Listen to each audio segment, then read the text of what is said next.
अमीर लड़की ने गरीब वेटर को एक रात पति बनने के लिए 50 लाख का ऑफर दिया। फिर फार्म हाउस के बंद कमरे में जो हुआ, दरअसल ये पूरा किस्सा उस शाम शुरू हुआ जब दिल्ली के कनॉट प्लेस से सटे उस आलीशान 5 star hotel eight grand palace की छत पर ईशानी सिंघानिया अपनी 3 सहेलियों के साथ बैठी थीं। चारों तरफ शहर की रौनक बिखरी थी। नीचे सड़कों पर गाड़ियों की हलचल और ऊपर ठंडी हवा के झोंके। ईशानी के हाथ में विस्की का गिलास था। उसकी आंखों में वो घमंड साफ झलक रहा था जो अरबों की जायदाद अकेली बेटी में भर देती है। उसने पीछे मुड़कर देखा। वेटरों की लाइन में खड़ा आर्यन हल्की सी झिझक के साथ ट्रे लिए आ रहा था। ईशानी ने अपनी एक सहेली रिया की तरफ देखा और जानबूझकर तेज आवाज में बोली, देखो तो, इस होटल में वेटर भी कितने गरीब और मैले से लगते हैं, कहीं से अच्छे कपड़े तक नहीं ला सकते। सब हंस पड़ी। आर्यन ने आंखें झुकाकर ट्रे पर रखे गिलास उनकी टेबल पर रखने शुरू किए। तभी ईशानी ने अपनी सैंडल वाला पैर आगे बढ़ाते हुए कहा, जरा मेरी सैंडल पर कुछ गिर गया है, साफ कर दे। आर्यन ठिठका। उसकी आंखों में एक पल के लिए अपमान की चमक उभरी, लेकिन फिर उसने बिना कुछ कहे घुटनों के बल झुककर अपने सफेद रुमाल से ईशानी की सैंडल पोंछ दी। सहेलियां फिर हंसी। रिया बोली, वाह रे तेरी अमीरी, यार ये तो बिल्कुल तेरे पालतू कुत्ते जैसा फर्माबरदार है। ईशानी ने गिलास हवा में लहराया और आर्यन से बोली, अच्छा सुन, अब तू जा और मेरे लिए एक और पैग ले आ, पर ध्यान रख बर्फ ज्यादा मत डालना, समझा। आर्यन ने धीमी आवाज में जी मैडम कहा और चला गया। ईशानी को लगा जैसे उसने कोई बड़ी जीत हासिल कर ली हो, लेकिन रात आगे बढ़ी तो उसका मूड अचानक बदलने लगा। करीब 11:30 बजे उसने अपनी सहेलियों से कहा, अब तुम लोग जाओ, मुझे कुछ जरूरी काम है। रिया ने मजाक किया, ओहो, जरूरी काम मतलब कोई नया खिलौना? ईशानी ने ठंडी नजर से देखकर कहा, बस जाओ ना, बाद में बात करती हूं। सहेलियां चली गईं तो ईशानी ने अपने पर्स से एक चेक निकाला और बगल वाली सर्विस टेबल पर रखे गुलदस्ते के पीछे छिपाकर बैठ गई। उसने आर्यन को इशारे से बुलाया। आर्यन जब पास आया तो ईशानी ने मेज पर लिफाफा सरकाते हुए कहा, इसमें 50 लाख रुपए का चेक है। आर्यन हैरान रह गया। उसने लिफाफे की तरफ देखा और फिर ईशानी के चेहरे की तरफ। ईशानी आगे बोली, शर्त सिर्फ एक है, तुम्हें आज की इस एक रात के लिए मेरा पति बनकर मेरे साथ मेरे पुश्तैनी फार्म हाउस चलना होगा। सुबह तक बस मेरे साथ रहना है, कुछ और नहीं करना। आर्यन हकलाते हुए बोला, मैडम आप ठीक तो हैं? मैं तो बस एक वेटर हूं।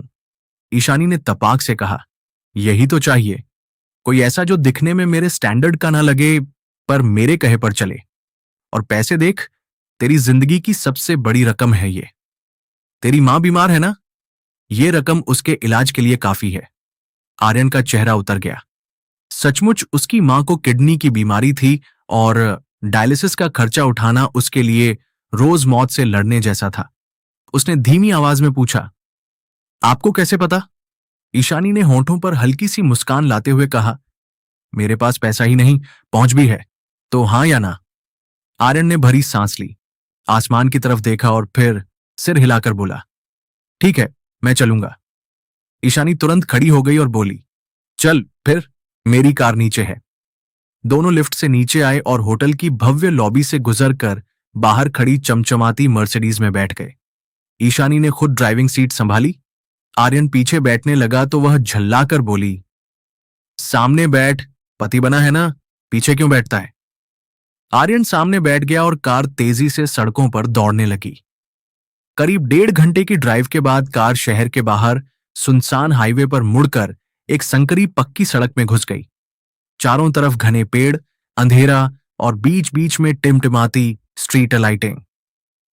रात करीब 1 बजे होंगे जब सामने एक बड़ा सा लोहे का गेट दिखा जिस पर लिखा था सिंघानिया फार्म हाउस। गेट अपने आप खुल गया और कार अंदर दाखिल हुई।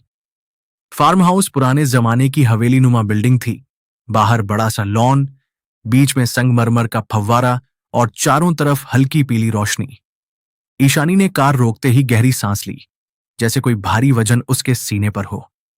उसने आर्यन से कहा, याद रख, अंदर जो भी हो, तुम्हें बस मेरे साथ रहना है और हां, जरूरत पड़े तो मुझसे हाथ भी मिलाए रखना। लोगों को यही लगना चाहिए कि हम साथ हैं।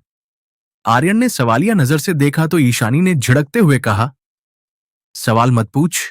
दोनों अंदर गए। मुख्य दरवाजे पर एक बूढ़ा नौकर खड़ा था, जिसने झुककर प्रणाम किया और बोला, छोटी मालकिन, आप इतनी रात को, और ये? ईशानी ने तुरंत आर्यन का हाथ पकड़ते हुए कहा, रामस्वरूप, ये मेरे पति हैं आर्यन। रामस्वरूप की आंखें चौड़ी हो गईं, लेकिन उसने बिना कोई प्रतिक्रिया दिए दरवाजा और चौड़ा कर दिया। अंदर का माहौल बड़ा ही अजीब था। हॉल में पुरानी लकड़ी की सीढ़ियां, दीवारों पर बड़े बड़े तैलचित्र और एक अजीब तरह की उदासी। ईशानी सीधे ऊपर की मंजिल की तरफ बढ़ी, आर्यन उसके पीछे पीछे। गलियारे के आखिरी कमरे के सामने पहुंचकर ईशानी रुकी और उसने अपने पर्स से चाबी निकालकर दरवाजा खोला। कमरा बड़ा था, एक तरफ राजसी पलंग, दूसरी तरफ बड़ी सी अलमारी और सामने की दीवार पर एक विशाल खिड़की जिसके बाहर घना अंधेरा। ईशानी ने दरवाजा अंदर से बंद किया तो लोहे की सिटकनी ने एक ठंडी आवाज की। आर्यन ने इधर उधर देखा, कमरे में एक सोफा भी था। वह बोला, मैडम, मैं इसी सोफे पर बैठ जाता हूं, आप बेड पर आराम कर लीजिए। ईशानी ने उसे रोकते हुए कहा, नहीं, तुम यहां सोफे पर नहीं बैठोगे, मेरे पास बेड पर बैठो। आर्यन को थोड़ी झिझक हुई, लेकिन उसने बात मान ली।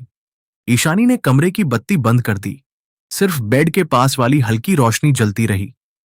फिर वह भी बेड पर बैठ गई और अचानक आर्यन का हाथ कसकर पकड़ लिया। आर्यन चौंका, लेकिन तभी ईशानी ने उसके कान के पास आकर बेहद धीमी और कांपती आवाज में कहा, चिल्लाना मत, खिड़की के बाहर कोई हमें देख रहा है। आर्यन की सांसें तेज हो गईं। उसने धीरे से पूछा, कौन है? ईशानी ने जवाब नहीं दिया, बस उसकी पकड़ और कस गई। कुछ सेकंड ऐसे ही बीते, फिर ईशानी धीरे से उठकर खिड़की के पास गई और पर्दे को जरा सा हटाकर बाहर झांका। बाहर लॉन की हल्की रोशनी में एक लंबा आदमी सिगरेट सुलगाए खड़ा था। उसके पीछे दो तीन और लोग नजर आए। ईशानी ने वापस आकर आर्यन से कहा, समझ गया ना, मैंने तुझे यूं ही पैसे नहीं दिए, मैं तुझे अपनी डाल बनाकर लाई हूं। आर्यन के माथे पर पसीना आ गया। उसने पूछा, ये लोग कौन हैं और आपको इनसे क्यों डरना पड़ रहा है? ईशानी ने कहा, वो सब मेरा मंगेतर आदित्य प्रताप सिंह है, या यूं कहो कि अब तक था। मैंने 2 दिन पहले ही उसे मना किया था शादी के लिए, क्योंकि मुझे पता चला कि वो मेरी जायदाद हड़पना चाहता है। उसने धमकी दी थी कि अगर शादी नहीं की तो वो मुझे जान से मार देगा और फार्म हाउस पर कब्जा कर लेगा। आज वो अपने गुंडों के साथ यहां आ पहुंचा है। मुझे पता था वो आएगा, इसलिए मैं तुम्हें लेकर आई, ताकि उसे लगे कि मैंने किसी और से शादी कर ली और वो पीछे हट जाए। आर्यन को गुस्सा तो बहुत आया, लेकिन साथ ही उसे इस लड़की की मजबूरी पर तरस भी आया। उसने कहा, तो आपने सीधे क्यों नहीं बोला? पुलिस को क्यों नहीं बताया? ईशानी ने बेबसी से कहा, पुलिस के पास सबूत नहीं है और आदित्य का बहुत बड़ा रसूख है। अगर आज रात में अकेली होती तो वो जरूर कुछ करता। तभी नीचे से आवाजें आनी शुरू हुईं। किसी ने दरवाजा जोर से खटखटाया। रामस्वरूप की आवाज आई, सर, आप इस वक्त? फिर आदित्य की तेज आवाज गूंजी, हट बुड्ढे, ईशानी कहाँ है? मुझे पता है वो यहीं आई है। ईशानी की सांसें तेज हो गईं। उसने आर्यन से लिपटते हुए कहा, अब मेरी मदद करो प्लीज। आर्यन ने खुद को शांत रखा और बोला, आप डरिए मत, मैं हूं ना। उसने जल्दी से कमरे का जायजा लिया। अलमारी खोली तो उसमें कुछ पुरानी डायरियां और तस्वीरें रखी थीं। एक तस्वीर में ईशानी और आदित्य साथ खड़े थे, दूसरी में पूरा सिंघानिया परिवार। डायरी उठाकर उसने पन्ने पलटे तो पाया कि उसमें आदित्य की धमकियों और साजिशों का जिक्र था। साथ ही लिखा था कि आदित्य के कुछ लोग फार्म हाउस के पीछे छिपे हैं। तभी दरवाजे पर जोरदार दस्तक हुई और आदित्य चिल्लाया, ईशानी, दरवाजा खोलो, अंदर किसके साथ हो? ईशानी ने आर्यन की तरफ देखा। उसकी आंखों में मदद की गुहार थी। आर्यन ने डायरी अपनी जेब में रखी और ईशानी का हाथ पकड़कर उसे बेड से दूर एक कोने में खड़ा कर दिया। फिर वह खुद दरवाजे के पास गया और बिना झिझके खोल दिया। सामने आदित्य खड़ा था, कद में लंबा, शरीर पर महंगा सूट और चेहरे पर खूंखार हंसी। उसके पीछे 2 मोटे तगड़े गुंडे खड़े थे। आदित्य ने आर्यन को सिर से पैर तक देखा और हंसते हुए बोला, अच्छा, तो ये है नया खिलौना? सुना है वेटर है? वाह ईशानी, तेरा तो स्टैंडर्ड बिल्कुल गिर गया। ईशानी पीछे से चिल्लाई, आदित्य, तू मेरा कुछ नहीं लगता अब। मैंने अपनी मर्जी से शादी कर ली और ये मेरे पति हैं। आदित्य ने गुस्से से आर्यन को धक्का देकर अंदर घुसने की कोशिश की, लेकिन आर्यन ने अचानक उसका हाथ पकड़कर मरोड़ दिया। आदित्य दर्द से कराह उठा और गुंडे आगे बढ़े। आर्यन ने उसी पल एक जोरदार किक मारकर पहले गुंडे को पेट में लगाई और दूसरे के चेहरे पर घूंसा जड़ दिया। देखते ही देखते दोनों गुंडे फर्श पर गिर पड़े। आदित्य ने कमर से पिस्तौल निकालने की कोशिश की, लेकिन आर्यन ने उसे कलाई से पकड़कर दीवार पर पटका और पिस्तौल छीन ली। ईशानी ये सब सकते में देख रही थी। उसे लग रहा था कि जिस इंसान को उसने कुछ घंटे पहले अपनी सैंडल पोंछने पर मजबूर किया था, वो असल में एक फौलादी इंसान है। आर्यन ने आदित्य की गर्दन पकड़कर जमीन पर दबोच रखा था और गुस्से में बोला, अब बोल, क्या साजिश थी तेरी? आदित्य ने हार मानते हुए बताया कि वो ईशानी की पूरी संपत्ति पर कब्जा करना चाहता था और इसके लिए उसने अपने कुछ आदमी फार्म हाउस के पीछे छुपा रखे थे, जो रात 2 बजे अंदर घुसकर ईशानी को अगवा कर लेते। लेकिन आर्यन ने सारा प्लान फेल कर दिया। तभी आर्यन ने बताया कि उसने तो चुपके से अपने फोन से पूरी बातचीत रिकॉर्ड कर ली थी और पहले ही पुलिस को फार्म हाउस की लोकेशन भेज दी थी, क्योंकि जैसे ही उसने गेट पर अजीब हरकत देखी थी, उसे शक हो गया था। थोड़ी ही देर में बाहर पुलिस की गाड़ियों के सायरन बजे। आदित्य और उसके गुंडों को गिरफ्तार कर लिया गया। पुलिस इंस्पेक्टर ने आर्यन की तारीफ की और ईशानी को हिम्मत बंधाई। जब सब शांत हुआ तो सुबह के 4 बज चुके थे। कमरे में अब सिर्फ ईशानी और आर्यन थे। ईशानी बेड पर बैठी सिसक रही थी।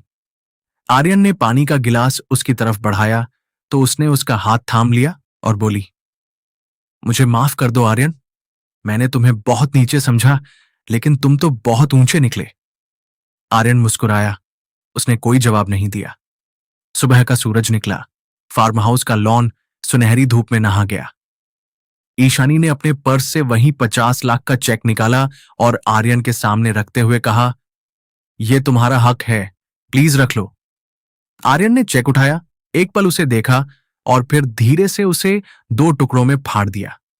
ईशानी हैरान रह गई।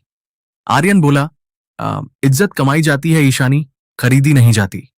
मैंने अपनी मां के लिए पैसे कमाने हैं, लेकिन अपनी मेहनत से, किसी की मजबूरी का फायदा उठाकर नहीं। इतना कहकर वह मुड़ा और बाहर की तरफ चल दिया। ईशानी कुछ देर स्तब्ध खड़ी रही, फिर अचानक दौड़कर अपनी मर्सिडीज की चाबी उठाई और गाड़ी स्टार्ट करके उसके पीछे पीछे आई। आर्यन फार्म हाउस के मुख्य गेट से बाहर निकल चुका था और पैदल ही हाईवे की तरफ जा रहा था। ईशानी ने गाड़ी उसके पास रोकी और खिड़की नीचे करके बोली, प्लीज बैठ जाओ, मैं तुम्हें छोड़ दूंगी। आर्यन रुका। उसने पीछे मुड़कर देखा और बिना कुछ कहे गाड़ी में बैठ गया। रास्ते भर दोनों के बीच खामोशी रही। जब गाड़ी शहर की उस संकरी गली में पहुंची जहां आर्यन किराए के छोटे से कमरे में रहता था, तो ईशानी ने गाड़ी रोक दी। वो इलाका देखकर उसकी आंखें भर आईं। उसने कहा, क्या मैं अंदर आ सकती हूं, तुम्हारी मां से मिलने? आर्यन ने थोड़ी हिचक के बाद हां कह दी। ईशानी अपने लाखों के जूतों के साथ उस टूटी फूटी सीढ़ियों पर चढ़ी। कमरे में पहुंची तो देखा एक बूढ़ी औरत चारपाई पर लेटी हुई है। पास में दवाइयां रखी हैं। आर्यन ने अपनी मां से कहा, मां, ये ईशानी है, मेरी दोस्त हैं। मां ने प्यार से आशीर्वाद दिया। ईशानी वहां का माहौल देखकर अंदर तक हिल गई। उसे एहसास हुआ कि जिंदगी में दौलत से बड़ी चीज इंसानियत और हिम्मत होती है। उसने बिना कुछ कहे आर्यन की मां का हाथ पकड़ा और बोली, आंटी, आपका बेटा बहुत महान है। फिर उसने आर्यन से कहा, मैं वादा करती हूं, तुम्हारी मां के इलाज का पूरा इंतजाम मैं करूंगी, लेकिन उसके बदले तुम मुझे सिर्फ एक चीज दोगे, अपनी दोस्ती। आर्यन की आंखों में पानी आ गया। उसने हाथ आगे बढ़ाया और बोला, दोस्ती नहीं, इज्जत दो ईशानी, बस काफी है। ईशानी ने पहली बार जिंदगी में सिर झुकाकर किसी का हाथ थामा और उस स्पर्श में न अमीरी का घमंड था, न गरीबी की शिकायत, बस एक इंसान का दूसरे इंसान के प्रति सच्चा सम्मान। फिर धीरे धीरे सब कुछ बदलने लगा। ईशानी ने न सिर्फ आर्यन की मां का इलाज करवाया, बल्कि अपनी सारी संपत्ति का एक बड़ा हिस्सा जरूरतमंदों की मदद के लिए समर्पित कर दिया और आर्यन को अपनी कंपनी में बराबरी का हिस्सेदार बना दिया। लोग हैरान थे। मीडिया ने पूछा तो ईशानी ने बस इतना कहा, एक गरीब वेटर ने मुझे असली अमीरी का मतलब सिखा दिया। और आर्यन ने भी कभी अपने अतीत को नहीं भुलाया। वो रोज सुबह उसी होटल के बाहर से गुजरता जहां कभी उसे अपमान झेलना पड़ता था, लेकिन अब उसकी आंखों में आत्मविश्वास की वो चमक थी जो दुनिया की किसी भी दौलत से नहीं खरीदी जा सकती। इस तरह एक रात के उस अजीब सौदे ने दो जिंदगियों को ऐसे मोड़ दिया कि नफरत और घमंड की जगह मोहब्बत और इंसानियत ने ले ली। और उस फार्म हाउस के बंद कमरे का राज आखिरकार सबके सामने आ ही गया।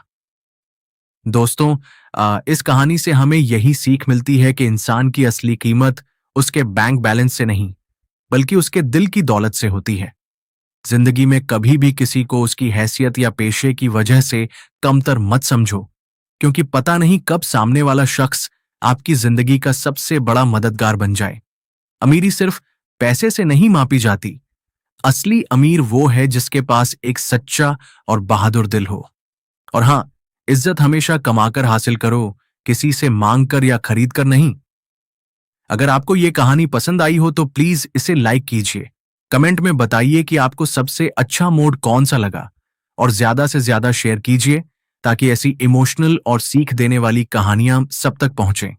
और हमारे साथ जुड़े रहने के लिए सब्सक्राइब करना बिल्कुल मत भूलिएगा, क्योंकि ऐसी ही दिल को छू लेने वाली कहानियां हम आपके लिए लाते रहेंगे।